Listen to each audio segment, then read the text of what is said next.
Hello, here we are on investigation number 8, which is on page 514.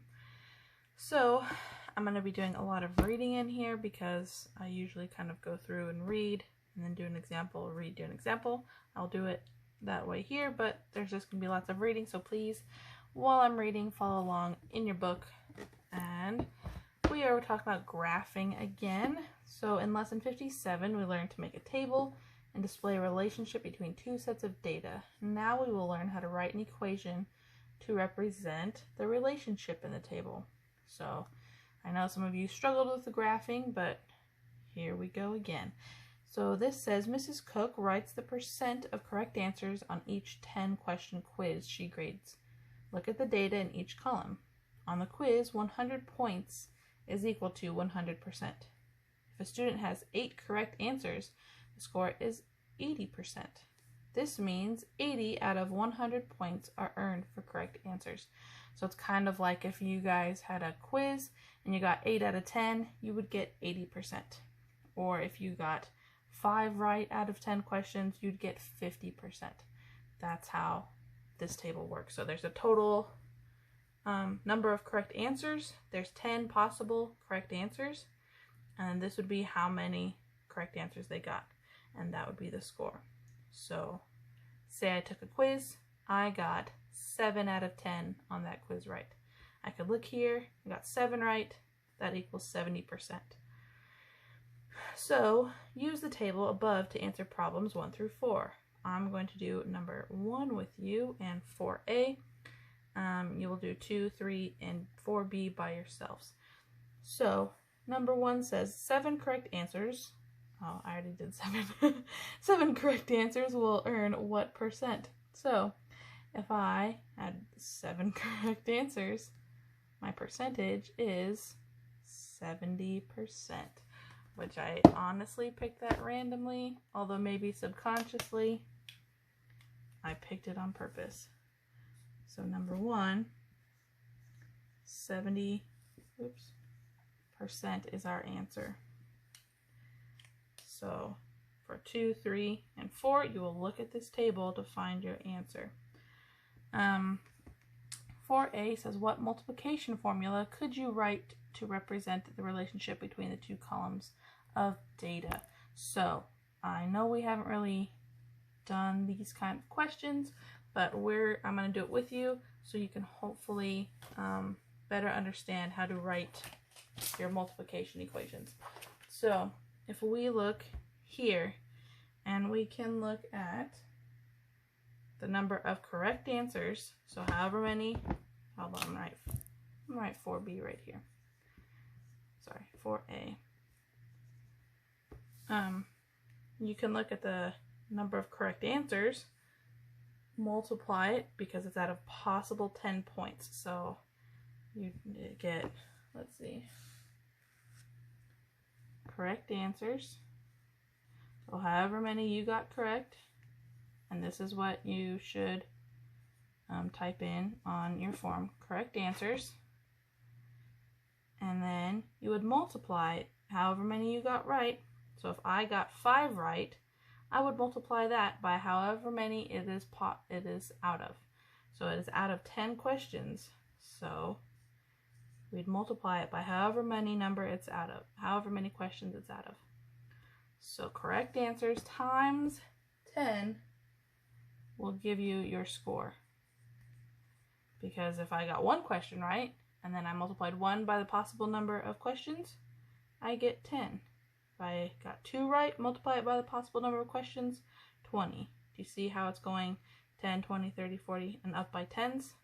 So this is what you should write out. Make sure you spell it right. So correct answers times 10 equals your score. So that would be how you guys could figure out your score on a certain test or quiz.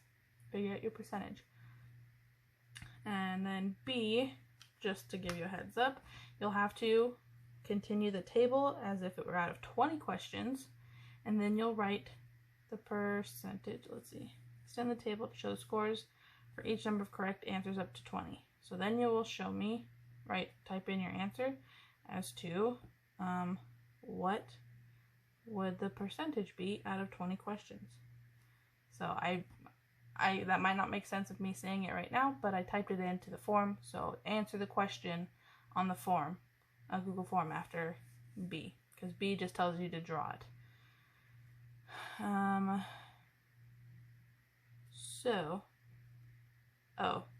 To this one, sorry. So copy the table for answer of the 20 question test. This is your 20 question test.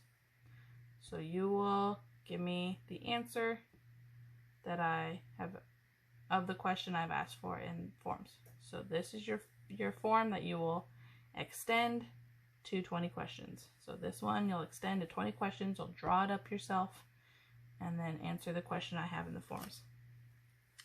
All right, and then with that table, you will then use it to answer questions 5 through 8. So you'll be able to answer number 16, which these are going to be similar to these questions. You'll be able to answer number 6, but I'm not going to draw it out, so you guys will have to do those by yourself. But I'm going to do number 8 because it asks, what multiplication equation could you write to represent the relationship between the two columns of data? And this answer might help you out with some of these questions. So again, you take how many answers you got correct. 8 is correct answers.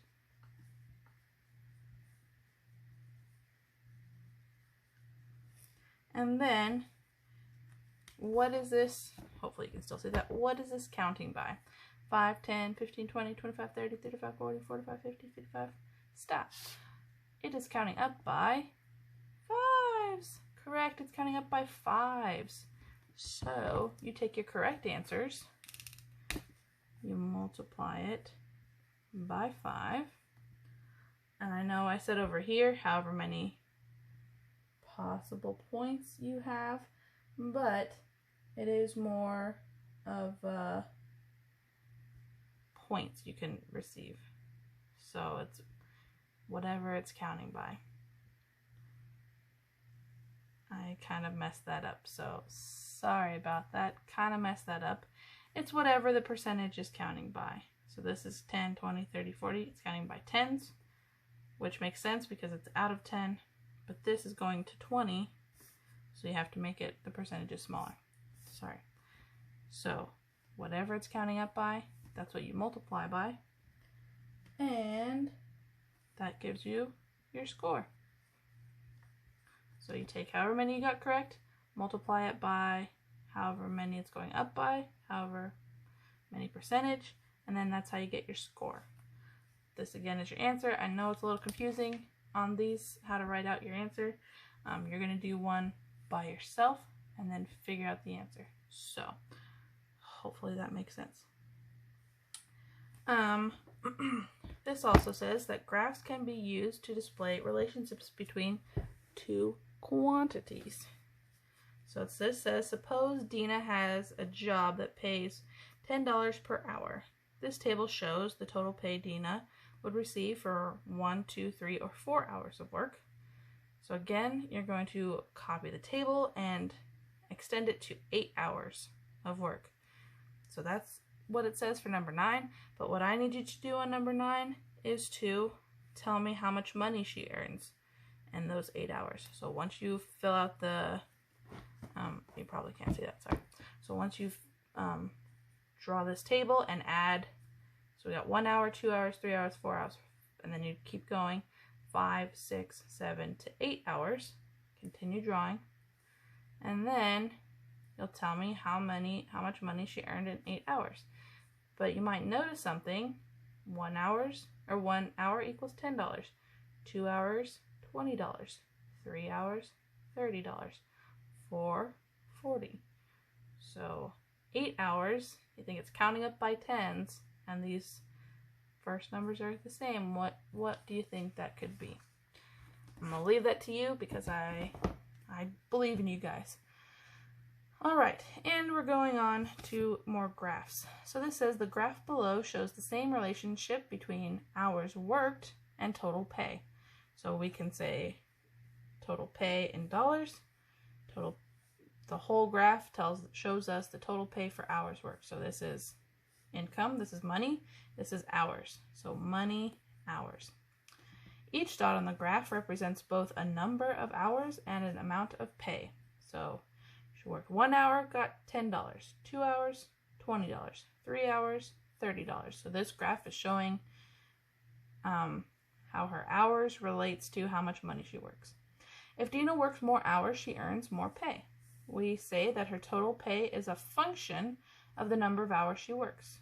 Since Dina's total pay depends on the number of hours she works, we make a total pay the vertical scale and total hours the horizontal scale. So because, because it's not dependent on how much money she makes is not the thing that's changing. The thing that's changing is the hours. So that's why that's on bottom, because that'll continue to go forward. But as it goes forward, as her hours increase, her money also increases. But you can't increase her money without, you can't put the money down here, because she won't earn money if she's not working. So how much she's working is at the bottom. So again, number 10 is telling you to copy the graph. So it's a lot more drawing and copying things and making sure you're writing on your own piece of paper today. And so you'll draw that and do the graph for what you have done on this problem on number 9. So I would like you guys to do that. Here we go on to more stuff. This says the following table and graph show how many miles Rosita hiked at 4 miles per hour. So we've kind of done some of these in the past with our multiplication. So we can look at this graph and see in 1 hour she hiked 4 miles. 2 hours she hiked 8 miles. 3 hours she hiked 12 miles. You can kind of see a pattern here. 4, 8, 12. We're counting up by 4s. And here's our graph that shows 1 hour she hiked 4 miles. In 2 hours she hiked 8 miles. In 3 hours she hiked 12 miles. And the dots indicate how far she hiked in 1, 2, and 3 hours. However, every second Rosita hiked, she was hiking a small part of a mile. We show this progress by drawing a line through the dots. Every point on a line represents the distance hiked for a given time. So this is showing us that her, as her time increases, her distance increases. Because maybe, you know, sometimes you lose steam if you run, or if you go 1 mile or 1 hour 4 miles, maybe you slow down or take a break, and then you only do 2 miles the next time. So it'd be 4 and then to 6.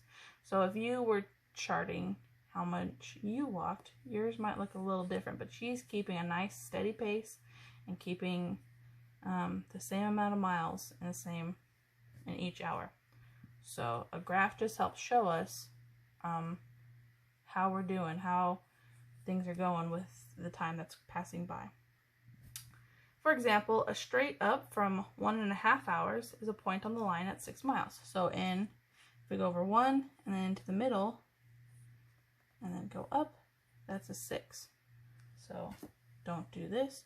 If we go over to the middle up here, up to where that line is, and it's at 6 miles. So in 1.5 hours, she hiked 6 miles. And we can do that here. In 2.5 miles, we go all the way up to where it meets this line. She hiked 10 miles. And that is our question for number 11. It says to use the graph to find the distance Rosita hiked in 2.5 hours. So we go over to 2.5 and then up to where it meets, to where that line meets, and it is 10 miles. So our answer for number 11 is 10 miles. And 12 will be that one that you do on yourself. You write a formula similar to this. And then 13 is using that formula to find the answer. And now this part has always been my favorite thing because there's cool like art you can do with this. So I will probably send it home. Maybe you can practice this if you guys have a printer and make cool pictures. But I wanted to be able to do this at some point. Sad that we're all at home, but I will send you guys stuff and you guys can send pictures to me of what came out. Or if anyone's going to campus, I can have the office print it for you guys. You can pick it up and try it. And it can be like something you do on the weekend.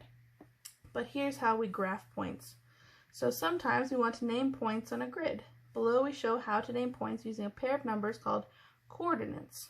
So a coordinate, the first number of each coordinate pair is taken from the horizontal scale. The horizontal goes across, like the horizon, the sun, well, it's a horizon line, that goes across. So horizon line is the first one. The second number in each pair is taken from the vertical scale. So vertical, up and down. So we go over, first number, and up, second number. We write these coordinates in parentheses. So you can see here on C, we went over 1 and up 1, 2, 3. So it's parentheses 1, 3 because it tells us to go over 1, up 3. Same with D, and again it's in parentheses, shows us that we go over 1, up to 8. Now I'm going to do 14 with you guys and you will do 15 by yourself. So it says to write the coordinates of point A. So point A is up here. Let's see, we're going to go over 1, 2, 3, 4, 5, 6 because it's up there. It's on the 6th line. So 14, we start with parentheses, we go over 6, and we put a comma to show that that's what we do first. So go over 6, and how many do we go up? We can go 1, 2, 3, 4, 5, 6, 7, 8. So we go over 6 and up 8 to get to our dot on our spot. And this again says to draw this rectangle, we connect points by using segments. We start at point A, draw a segment to point B, or a line, then continue in order to point C and D before going back to A. So we'd go A, down to B, C, D, and then across. But we will do some fun artwork with this, or math art. I love it, so hopefully you guys do too. Please let me know if you have any questions, and do the few problems on your homework, and we will continue again tomorrow.